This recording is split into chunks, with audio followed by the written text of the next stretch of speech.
And good morning guys, and welcome back to another video in Japan. Today I've come to the small town of Kamakura, which is situated about an hour and 20-minute train ride from Tokyo, and it's in a bit of a countryside. It still is a city, but it's a smaller town, especially compared to Tokyo. It really feels like an escape to the countryside. Tokyo is a lot to take in, and I've been in Tokyo for the last 12 days, and it's been really intense, and I've needed some time off from the city. So I've come to Kamakura, and there's many things here that I want to explore today. Now, Kamakura is known for a few different things. Number one, there is a lot of beautiful temples and shrines here in the city. No way I can see all of them into one day, but I'm going to try and see at least a couple of the main ones and the most famous ones. The second thing you could see here as well is the beach and some views of Mount Fuji from the beach. It is also doable. But wait for the train to pass. So like I said, from the beach there is some Mount Fuji views if you're lucky and if it's a clear day. Today seemed to be a clear day, so hopefully we can see Mount Fuji from the beach. And the third thing you can see here in Kamakura, other than just take it all in, is street vendors. I think street food. There's a very famous street. In order for me to get to the first temple, I'm gonna go through that main street that has a lot of street food and street vendors, and that pretty much sums up what there's to do here in Kamakura. Especially if you come for one day, you can't do it all. If you can do those three things, then it's already a good day. So let's see what we can get into, and let's see how beautiful Kamakura is.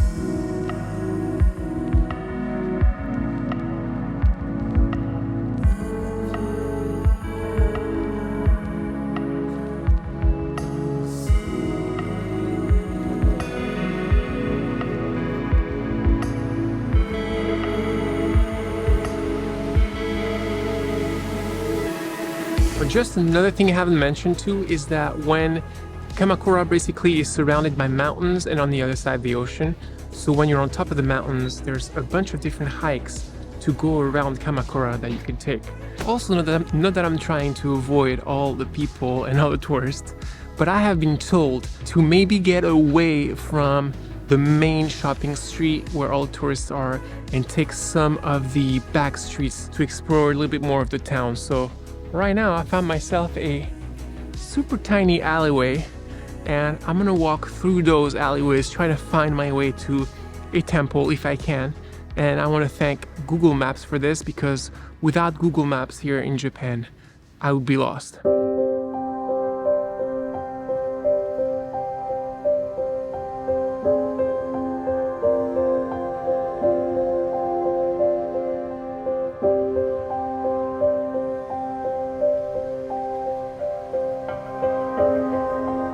Alright, made it to the first temple here, called Tsurugaoka Jumongu Temple, which is the easiest one to get to from the station because it's just literally right up the street. So maybe that's one of the most popular one here in Kamakura because it's easy to access.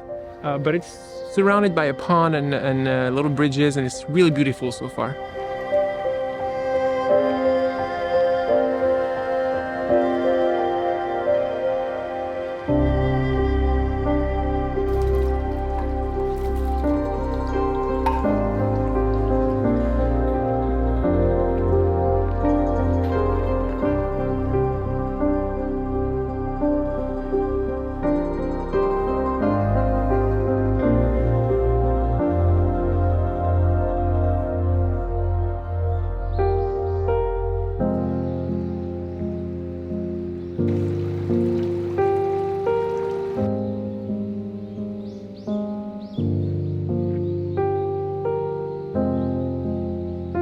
One thing that I don't really understand though, when visiting temples here in Japan, usually you have that main street, like the main way to go to the main temple, and then you have a bunch of different streets going around the temple to different little areas, and those are always so much nicer and so much quieter and always tucked up in the trees. And you could tell right behind me there's water running with little bridges, and we're all like shaded by the trees, and that is such a great vibe. The main street of the temple is literally hyper crowded with a bazillion people walking up and down to the temple. So You don't get that same experience, but that's what I love about the temples here in Japan. You can just explore the grounds and go on the side streets and go behind, and you see things that you wouldn't expect.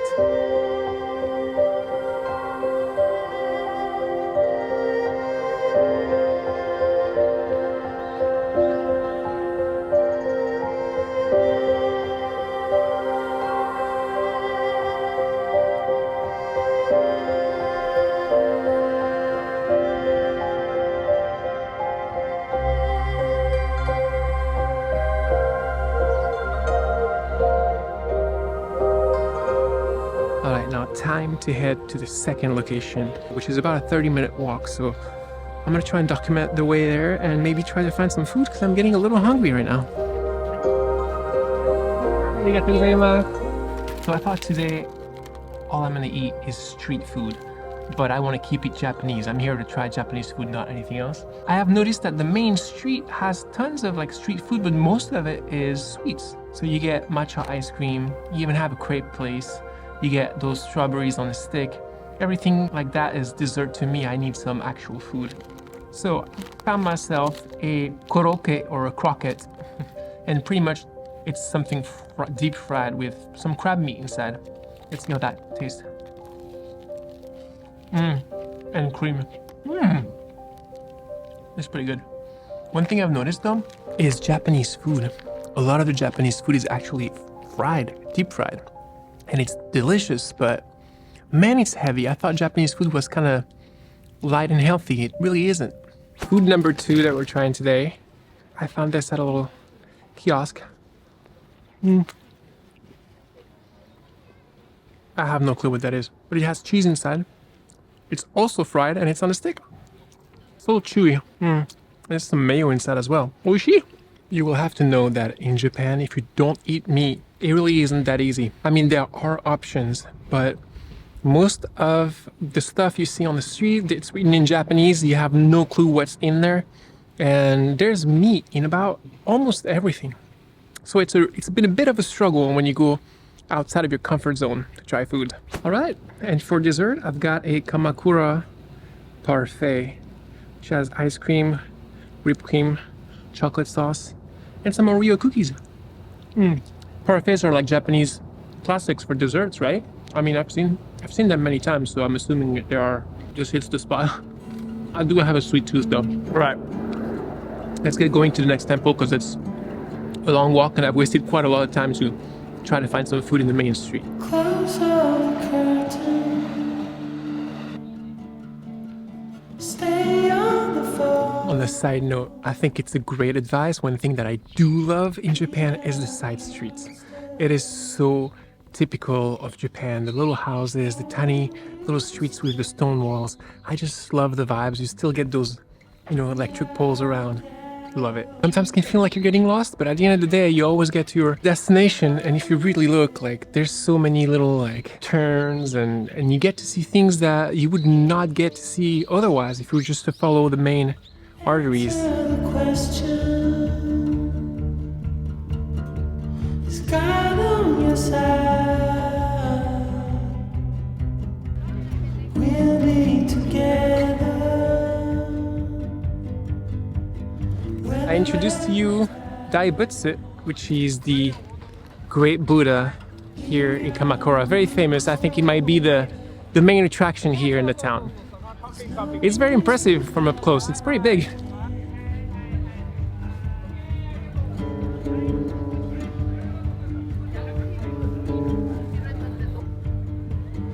Under your bed, we hide in the dark.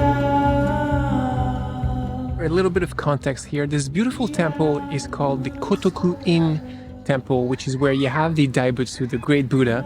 It is a 300 yen admission fee to get in, which the first temple that I went to was free. But this one is kind of smaller in scale, but the Buddha statue is really impressive. So I would say this place is really worth it. The other one is convenient. It's right by the station. This one is quite a walk from the station, but I don't know, out of the two, I would say maybe this one is more of like you don't want to miss it.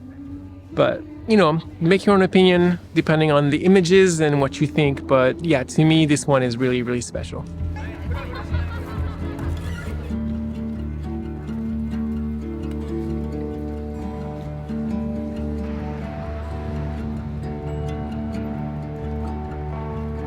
To the beginning, we are the end. Hold on to nothing. There's nothing we last. As you fall in love, and make you fall deep. 'Cause we are the monsters. We are the monsters. Man, all of these temples have something different going on for them. The first one, for the sheer size of it, was very impressive. The second one has the Buddha, which is also very impressive. And this one is on top of the hill, and you have a view on the whole town of Kamakura and the ocean. Finally saw the ocean for the first time. I started this video by saying this was a coastal town, and up till now we haven't seen the water at all.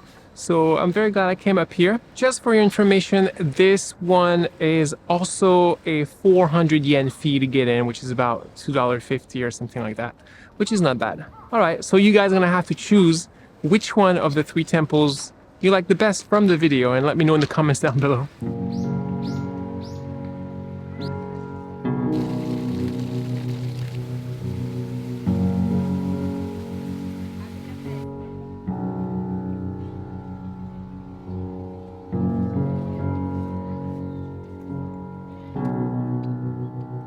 Alright, so I'm making my way to the last stop of the day, and that is the beach here in Kamakura, where it is said to be that you can find some beautiful views of Mt Fuji in a distance. However, as you can tell, clouds are coming in, which means that if it gets cloudy, Mt Fuji might be all the way in the clouds and I might not be able to get a view of it. But if I don't, well, it'll be sad, but I'll be okay. On the other hand, if I can, I would love to fly my drone by the beach and capture some great views of Kamakura and the town. I always love to fly my drone when I get a chance to, which I don't often do because most of the places that I like to explore are pretty urban and pretty busy, and you're not allowed to fly drones there. But I feel like by the beach in a town like Kamakura, I should be able to fly my drone. We'll see though. Don't want to jinx it.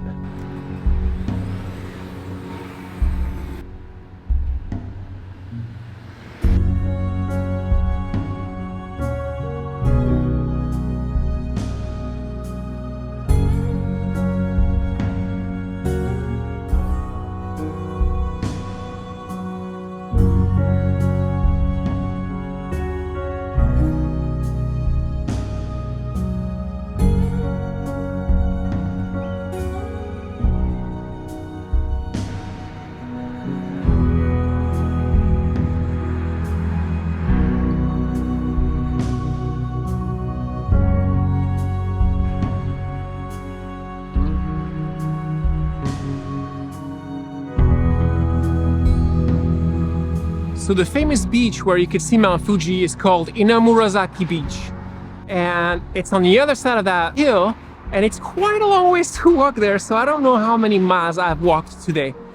But believe me, you might want to take a train or buses or rent a bike or do something to go around this town, because it is way bigger than I thought it was. And honestly, my feet are dead, and it's been quite a journey. I have to check my app, by the way, because I've been doing a lot of steps every single day since I've been in Japan, and I'd be curious to know how many.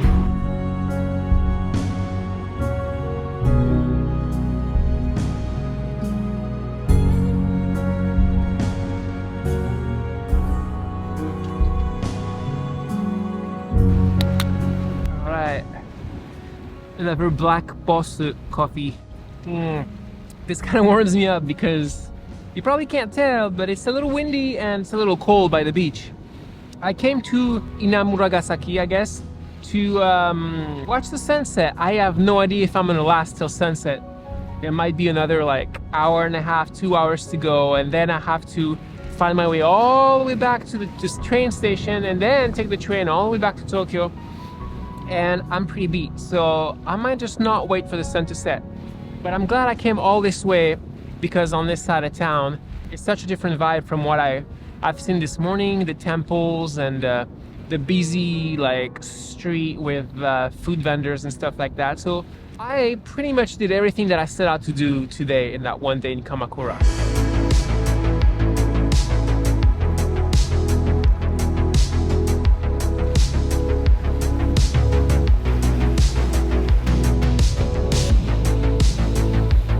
To my biggest disappointment, we do not see Mount Fuji in the distance. It's in the clouds, but that's okay. That's not just why I came to Kamakura, but that's a bit of a downer, I gotta say, because I've been told it's a really very cool view of Mount Fuji from the beach here on this side, and I guess I won't get to see it. Kamakura though, all in all, is a great day trip escape from Tokyo. It felt really nice to have some small town vibes for once, because as I said, I have been in Tokyo for 12 days or so, and the city really like is very intense, from the number of people everywhere to the trains being packed and running day in day out from midnight to 4 a.m. From my hostel I can hear the train, so at 4 something a.m. when the first trains come into Ikebukuro station, I can hear them and it wakes me up.